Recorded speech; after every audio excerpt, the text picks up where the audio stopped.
Let me ask you something. Have you ever wondered how Death Note would be like if it was made like a typical thriller movie? You know, where the mysterious killer identity is only cleverly revealed at the end?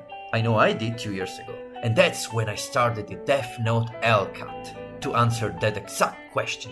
In this video, I'm going to tell you how I did it, what changes I made to the story, and even share all the episodes with you to check it out yourself. Please let me know your opinion of it. I love feedbacks. Full disclosure, before we continue the video, I'm not a professional video editor, therefore I apologize in advance for the possible rough cuts I made. This fun project started for fun out of my admiration for the series, and as an experiment to improve my editing skills.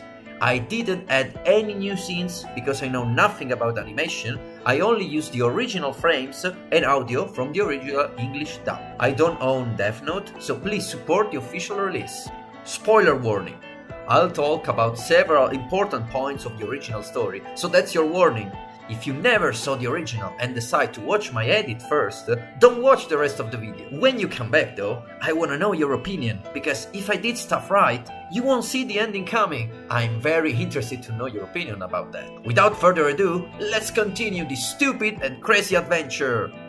Before touching my editing software even, I wanted to lay out some rules on how to change every scene in all 36 episodes.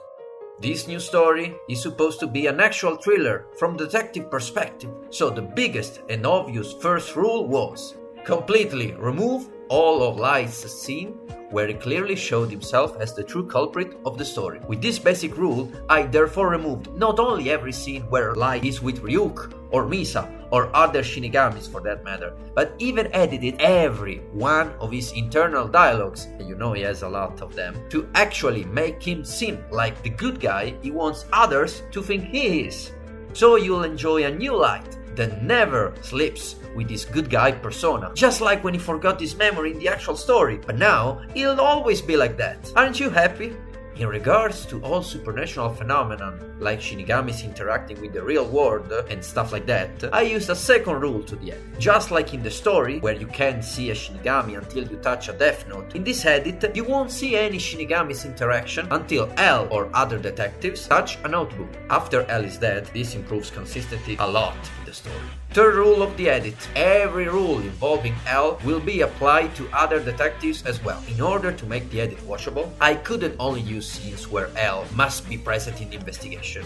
For instance, at the start of the story, it's Light dead and Matsuda that will be introducing the case. Or for example, when Ray Pember is following Light, all of those scenes and many others are necessary to the investigation, so I'll keep them. These rules makes all the story possible after L's dead and makes the story understandable, trust me. Fourth rule of the edit. Directing the story so that L is the true protagonist and Light becomes a secondary, less suspectable character. Let me explain this one better.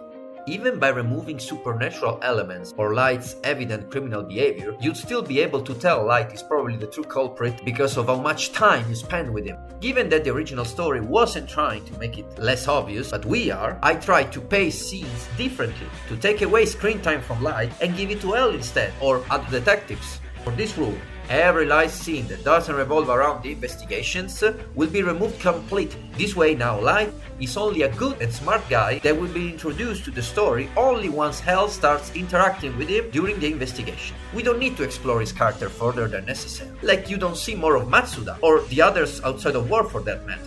I think those were all the rules necessary to understand how I did my full edit and to answer all possible questions that might arise. But in case you have more, feel free to tell me in the comments down below. I'm happy to answer them all. Now, let's tackle the most important question of all. How the heck do I watch these episodes? I tried my best to post it on YouTube, one episode at a time, hoping it would be considered fair use, but I was terribly wrong. They were automatically removed. Only the opening I made is still on, and you can find it here, or in the description of the video. Every social media site flagged them as piracy or content violation. Even talking about it in many subreddits made me flagged as a pirate. Call me Bionic D-Chill, king of the metaverse. Jokes aside, I only managed to share the episodes as fully downloadable files on a Google Drive and on a Telegram channel. I'll be putting the links to both of them in the first pinned comment.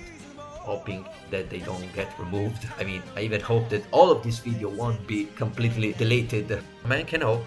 Postscriptum. After all the editing I made, I decided to also make a new ending of the story, where Light wins against Nier in the final confrontation. You can check it out as episode number 35B-Kami in the same drive I shared. Hope you liked this video and comment all your questions down below. See ya! I owe you one next time.